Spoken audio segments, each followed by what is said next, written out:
महोदय। आदित्यनाथ जी, अभी योगी आदित्यनाथ जी की बारी है। आपसे अभी उनकी बारी। ध्यान आकर्षण अभी अध्यक्ष जी, कॉलिंग अटेंशन है। अभी उनकी बारी है। ध्यान आकर्षण। अध्यक्ष जी, माननीय मंत्री जी ने पिछली बार की तरह ही फिर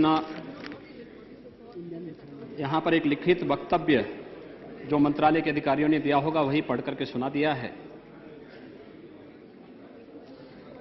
और ये लिखित वक्तव्य मैं पिछले 13 वर्षों से इस सदन में सुन रहा हूं। महोदय, जो इंसेफ्लाइटिस है यानी मस्तिष्क ज्वर, जो दिमागी बुखार है, इस देश में 1956 में पहली बार आया था और 1978 में पहली बार गोरखपुर, पूर्वी उत्तर प्रदेश में इसके मामले देखने को मिले थे।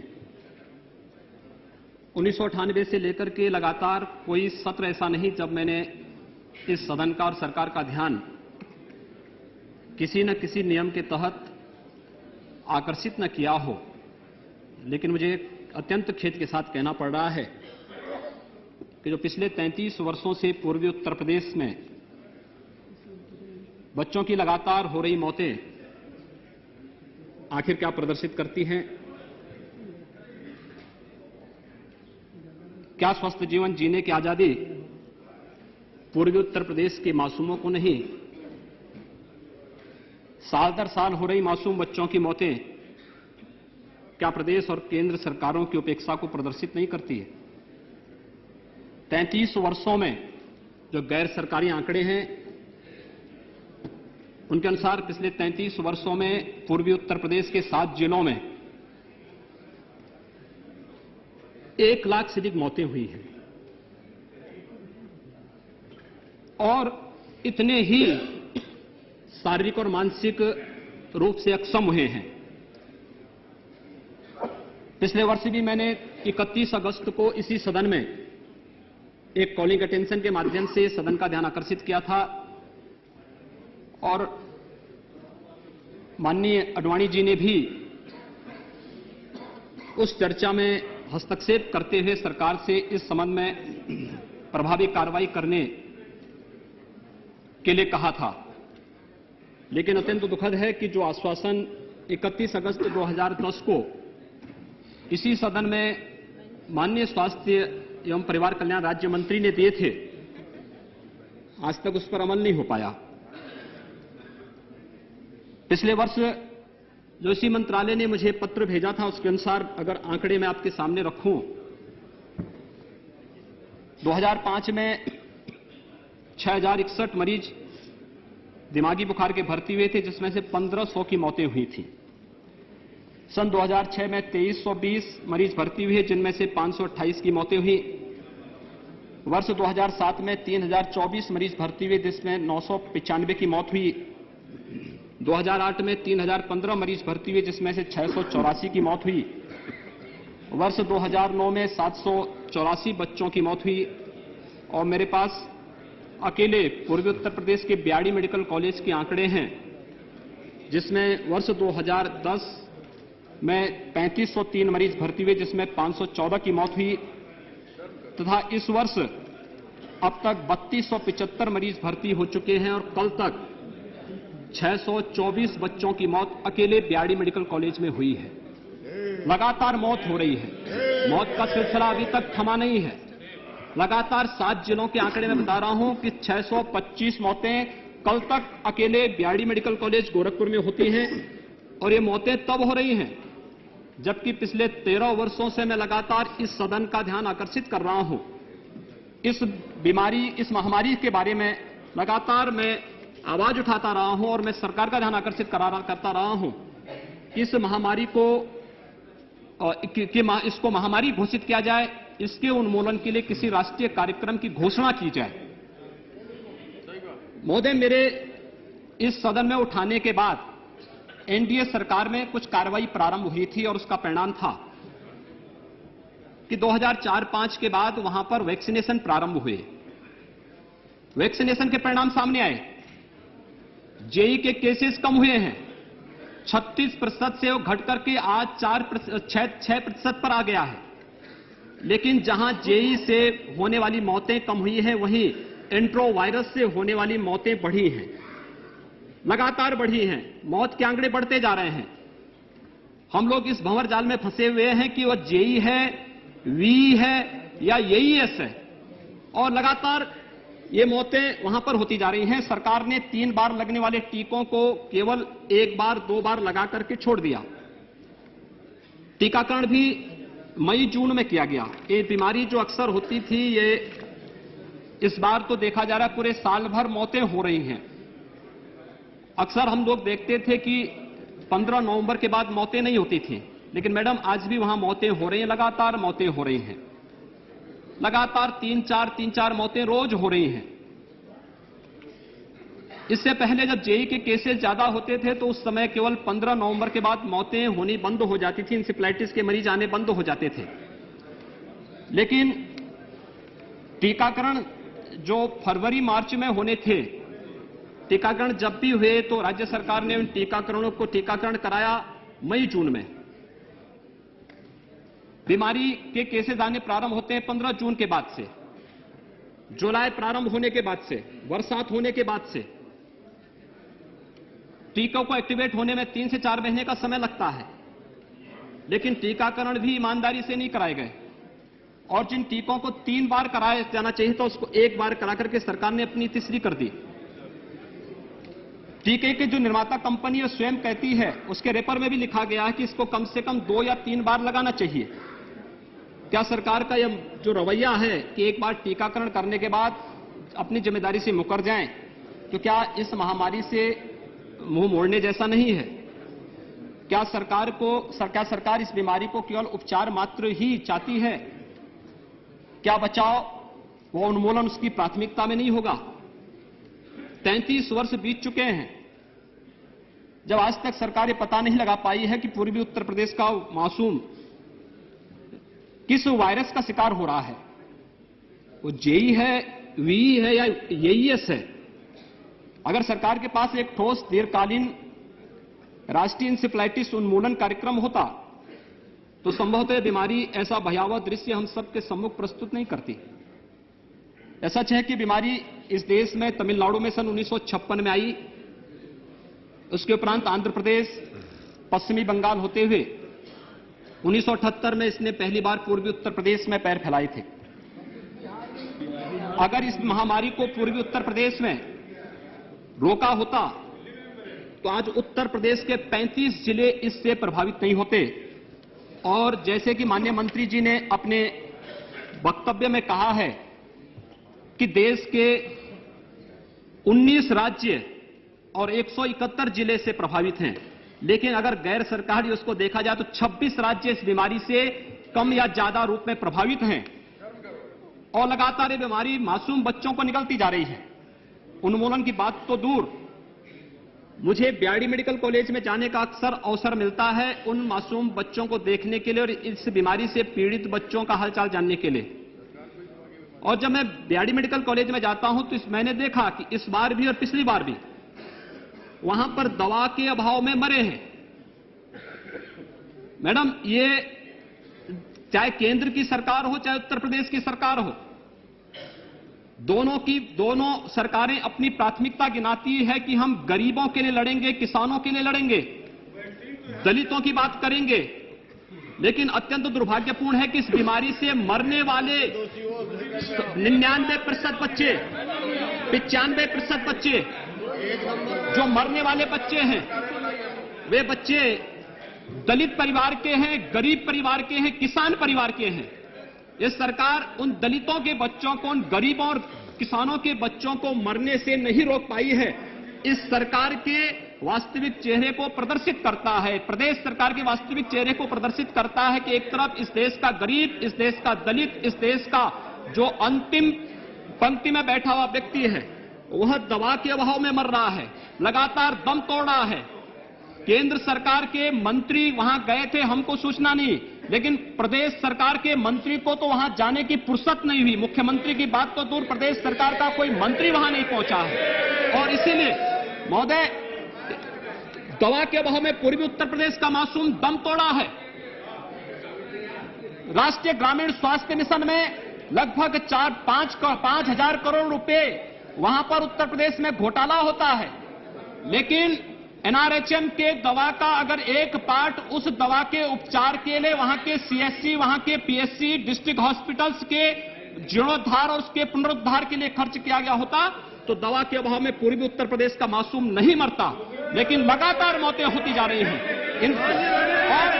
और इसीलिए एक तरफ पूर्वी उत्तर प्रदेश का मासूम दवा के अभाव में दम तोड़ा है, एक तरफ पूर्वी उत्तर प्रदेश का मासूम लगातार दवा के अभाव में दम तोड़ा है, और दूसरी तरफ हजारों करोड़ रुपए का दवा का घोटाला, एनआरएचएम का दवा का घोटाला उत्तर प्रदेश के अंदर हुआ है। पूरी सरकारों की कार्यप्रणाली को कटघरे में खड़ा करता है। और इसीलिए मुझे महोदय सरकार की नीति पर भी और इसकी नीति पर भी हंसी आती है। माननीय उच्च न्यायालय में एक रिट दाखिल हुई थी 2007 में, और इलाहाबाद उच्च न्यायालय ने उत्तर प्रदेश सरकार को और केंद्र सरकार को आदेशित किया था कि इंसेफ्लाइटिस के पूर्ण उन्मूलन के लिए, इसके बचाव और उन्मूलन के लिए centre of excellence for JE को गोरखपुर में स्थापित किया जाए। लेकिन सरकार ने centre of excellence for JE को एसजीपीजीआई लखनऊ में स्थापित किया। सरकार का एक कर्तव्य ऐसे ही है, जैसे कुआं सरकार खोदती तब है जब प्यास से लोग मरने लगते हैं, और वह भी वहां जहां प्यास से लोग मर रहे हैं, वहां नहीं। जब 75 से 80% केसेस इंसेफ्लाइटिस के मरीजों का गोरखपुर और उसे सटे हुए 5-7 जिलों में है, बिहार और नेपाल से सटे हुए जिलों में है, तो centre of excellence for JE को लखनऊ में खोलने का औचित्य क्या था? जिन 7 बिंदुओं पर इंसेफ्लाइटिस उन्मूलन के लिए कार्य होना था, वह किसी भी स्थिति में लखनऊ में संभव नहीं, क्योंकि 75 से 80% रोगी तो गोरखपुर और उसके आसपास के जिलों से हैं, नेपाल और बिहार से हैं। जो गोरखपुर में वायरल रिसर्च सेंटर एनडीए सरकार की पहल के बाद 2007 में स्थापित हो पाया, वह भी संसाधनों के अभाव से जूझ रहा है। वह यह बताने में अभी भी सक्षम नहीं है कि कौन सा वायरस है जिससे पूर्वी उत्तर प्रदेश का मासूम असमय काल के गाल में समा रहा है। माननीय उच्च न्यायालय इलाहाबाद ने 27 सितंबर 2007 को स्पष्ट निर्देश दिया था कि अंतर्राष्ट्रीय मानक का एक शोध केंद्र गोरखपुर में स्थापित किया जाए, जिसे केंद्र तथा प्रदेश सरकारें नियमित रूप से आर्थिक सहायता प्रदान करती रहे। प्रदेश और केंद्र सरकारें सीधे सीधे उच्च न्यायालय के आदेश की अवहेलना कर रही हैं। आज दोनों सरकारों की उपेक्षा के कारण पूर्वी उत्तर प्रदेश में इंसेफ्लाइटिस की महामारी से वहां का आम मासूम त्रस्त है, लेकिन सरकार आज भी जेई, वायरल इंसेफ्लाइटिस या एईएस के भंवर जाल में फंसी है। मौत के आंकड़े लगातार रिकॉर्ड तोड़ रहे हैं। मैडम, स्वाइन फ्लू और वर्ल्ड फ्लू के मामले में सरकार ने अत्यंत सतर्कता बरती थी। इसकी रोकथाम के लिए स्वास्थ्य मंत्रालय ने समाचार पत्रों में, टीवी चैनलों में बड़े बड़े विज्ञापन दिए, लेकिन जापानी इंसेफ्लाइटिस जैसी घातक महामारी के लिए जन जागरण अभियान क्यों नहीं? जबकि विश्व स्वास्थ्य संगठन के मानक को अगर हम देखें तो वर्ल्ड फ्लू और स्वाइन फ्लू से मृत्यु दर मात्र 2% है, और इंसेफ्लाइटिस से मृत्यु दर 20% से 30% है। इंसेफ्लाइटिस से पूर्वी उत्तर प्रदेश में शारीरिक एवं मानसिक रूप से अक्षम हुए हजारों मासूम बच्चों के पुनर्वास के लिए स्वीकृत रिहैबिलिटेशन सेंटर, जिस रिहैबिलिटेशन सेंटर की घोषणा 2009 में इसी सदन में माननीय मंत्री जी ने मेरे कॉलिंग अटेंशन पर की थी, अब तक वो गोरखपुर बीआरडी मेडिकल कॉलेज में कार्य करना प्रारंभ नहीं किया है। माननीय सदन, यहां इसी सदन में माननीय स्वास्थ्य मंत्री ने मुझे आश्वासन दिया था कि इंसेफ्लाइटिस के उपचार एवं उन्मूलन के लिए भारत सरकार पूरी मदद करेगी, तो अब बीआरडी मेडिकल कॉलेज में रिहैबिलिटेशन सेंटर स्थापित करेगी। संसद में भी दिया गया जो आश्वासन सरकार का है, मैडम, अब केवल आश्वासन मात्र बनकर के रह गया है। आज हम लोगों के यानी हम लोग जिन मुद्दों को लेकर के यहां पर वक्तव्य रखते हैं, एक विश्वास के साथ रखते हैं कि कम से कम सदन में रखा गया वक्तव्य सरकार उसमें बिना किसी पूर्वाग्रह के उन पर अमल करेगी और कार्रवाई करेगी, लेकिन आज तक उस पर अमल नहीं हो पाया है। केंद्र से जाने वाली टीम के लिए मैडम अत्यंत दुर्भाग्यपूर्ण है कि केंद्र से जो टीमें जाती हैं उनके लिए पूर्वी उत्तर प्रदेश का मासूम एक गिनी पिग्स बन गया है, एक प्रयोगशाला बन गया है। उनके लिए वहां के बच्चे प्रयोग करने के एक नए माध्यम बन गए हैं। कब तक पूर्वी उत्तर प्रदेश के मासूम बच्चों के साथ खिलवाड़ होती रहेगी? कब तक उनके साथ ये प्रयोग होता रहेगा? 35 वर्षों से लगातार मर रहा है। और इसलिए मैं माननीय मंत्री जी से जानना चाहूंगा कि पूर्वी उत्तर प्रदेश के 5 करोड़ आबादी के बीच में अकेले बीआरडी मेडिकल कॉलेज, एकमात्र सरकारी मेडिकल कॉलेज है बीआरडी मेडिकल कॉलेज। मैं माननीय मंत्री से जानना चाहूंगा कि 5 करोड़ की उस आबादी के बीच में क्या बीआरडी मेडिकल कॉलेज के उन्नयन के लिए, उसको एम्स की तर्ज पर विकसित करने के लिए क्या सरकार कोई कदम उठाएगी जो इस प्रकार के, क्योंकि वह तराई का क्षेत्र है, वहां पर तमाम इस प्रकार की विषाणु जनित बीमारियों से, मैडम पूरी दुनिया के अंदर कहीं आपको पोलियो नहीं मिलेगा, लेकिन पूर्वी उत्तर प्रदेश में पोलियो है, वहां पर घेगा है, वहां पर फाइलेरिया है, वहां पर मलेरिया है, वहां पर डेंगू है, वहां पर कालाजार है, वहां पर ये तमाम प्रकार की विषाणु जनित बीमारियां हैं, लेकिन वहां पर कोई भी ऐसा सेंटर नहीं जहां पर लोग उपचार करा सके। और अकेले 5 करोड़ की आबादी के बीच में बीआरडी मेडिकल कॉलेज एकमात्र मेडिकल कॉलेज है। मैं माननीय मंत्री से जानना चाहूंगा कि अगर एम्स की तर्ज पर अन्य केंद्रीय चिकित्सा संस्थान देश के अन्य भागों में खुल सकते हैं तो 5 करोड़ की आबादी के बीच में गोरखपुर में क्यों नहीं? क्या सरकार इस संबंध में कदम उठाएगी कि क्या सरकार के लिए केवल एक राजनीतिक मुद्दा ये मात्र है? वहां के मासूम बच्चों को क्या भारत सरकार अपने गणराज्य के अधीन नहीं समझती है कि जो उनको मरते हुए देखना चाहती है? लगातार मौत पर मौत होती जा रही है, हम लोग लगातार वहां के आंदोलन को झेल रहे हैं और सरकार मौन बैठी हुई है। इसलिए मैं सरकार से अनुरोध करूंगा, क्या सरकार एम्स की तर्ज पर बीआरडी मेडिकल कॉलेज को विकसित करने के लिए क्या कोई घोषणा करेगी? नंबर 1। दूसरा, मैं सरकार से अनुरोध करूंगा कि जो महामारी उत्तर प्रदेश के 35 जनपदों में है, तब देश के, अगर माननीय मंत्री जी के ही वक्तव्यों को मैं मानूं कि देश के 71 जिले, उत्तर प्रदेश के 35 जिले और देश के 19 राज्यों में जो बीमारी कहर बरपा रही है, तो उसे मात्र राज्य का विषय आपने कैसे बांध लिया? आप गोरखपुर गए थे और आपने गोरखपुर में कहा था कि तो राज्य का विषय है, यानी मासूम मर रहे हैं, आप कहते हैं राज्य का विषय है। तो राज्य का विषय कैसे हो गया? जो बीमारी देश के 19 राज्यों में है, आप उसको राज्य का विषय कैसे मान रहे हैं? इसलिए मैं माननीय मंत्री से जानना चाहूंगा कि क्या सरकार इंसेफ्लाइटिस उन्मूलन के लिए क्या किसी राष्ट्रीय कार्यक्रम की घोषणा करेगी?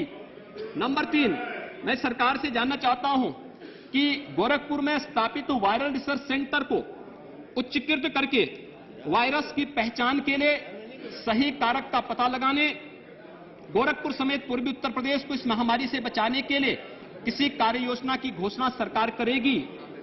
नंबर 4, राष्ट्रीय ग्रामीण स्वास्थ्य मिशन। मैडम, इस बार वहां पर दवा के अभाव में वहां के मासूम मरे हैं, कोई उपचार की व्यवस्था नहीं। भारतीय जनता पार्टी की सरकार उत्तर प्रदेश में थी, पूरे इंसेफ्लाइटिस के लिए मुफ्त में उपचार की व्यवस्था की गई थी, लेकिन पिछले वर्ष भी नहीं और इस वर्ष भी नहीं, कोई वहां पर दवा नहीं मिली बच्चों को। मां गरीब मरते रहे, मासूम बच्चे मरते रहे। एक तरफ हजारों करोड़ रुपए का एनआरएचएम का घोटाला, दूसरी तरफ मासूम दवा के भाव में मर रहे हैं। इसलिए मैं माननीय मंत्री से जानना चाहूंगा कि जो एनआरएचएम का जो राशि स्वीकृत हुई है उत्तर प्रदेश के लिए, उसका एक हिस्सा क्या इंसेफ्लाइटिस के उपचार एवं उन्मूलन पे क्या सरकार खर्च करेगी? Number 5, centre of excellence for JE Gorakhpur में स्थापित करने के लिए सरकार क्या कदम उठा रही है? नंबर 6, इंसेफ्लाइटिस से बचाव एवं रोकथाम के लिए व्यापक जागरण अभियान, स्वाइन फ्लू और बर्ड फ्लू की तर्ज पर विज्ञापन, गोष्ठियां, विभिन्न प्रकार के कार्यक्रम जो लोगों को बचाव के उपाय सिखा सकें। आखिर ये जीओएम कब तक गठित करेंगे? सरकार कोई कार्यक्रम नहीं करने होते हैं तो सरकार उसके लिए कोई कमेटी गठित कर देती है, उसको जीओएम के नाम पर लटकाती रहती है। मासूम वहां आज मर रहे हैं, आप जीओएम की बैठक जनवरी, दिसंबर, फरवरी में करके क्या करेंगे? आखिर सरकार घोषणा क्यों नहीं करती है? यह सच है कि तमाम मंत्रालयों को मिलकर के एक साथ कार्यक्रम चलाने पड़ेंगे, वो क्यों स्वास्थ्य मंत्रालय तक उसको सीमित नहीं रखा जा सकता उस बीमारी को आज तक? लेकिन स्वास्थ्य मंत्रालय के निर्देशन में वहां पर स्वस्थ पेयजल के लिए, वहां पर तमाम अन्य कार्यक्रमों के लिए जीओएम की बैठक अब तक कोई निर्णय क्यों नहीं ले पाई है? आप तो वहां पर अक्टूबर में गए थे और अक्टूबर से दिसंबर तक सरकार निर्णय नहीं ले पाई है। आखिर हम इसको सरकार की उदासीनता को क्या प्रदर्शित नहीं करता है? और इसलिए मैं सरकार से अनुरोध करना चाहूंगा कि इंसेफ्लाइटिस से बचाव एवं रोकथाम के लिए व्यापक जन जागरण की दिशा से सरकार क्या कदम उठा रही है। नंबर 7, इंसेफ्लाइटिस से प्रभावित क्षेत्रों में साफ सफाई तथा शुद्ध पेयजल की आपूर्ति और छिड़काव के संबंध में सरकार क्या कदम उठाने जा रही है। और नंबर 8, इंसेफ्लाइटिस से शारीरिक एवं मानसिक रूप से अक्षम हुए मासूम बच्चों के पुनर्वास के लिए सरकार क्या व्यवस्था करने जा रही है। धन्यवाद।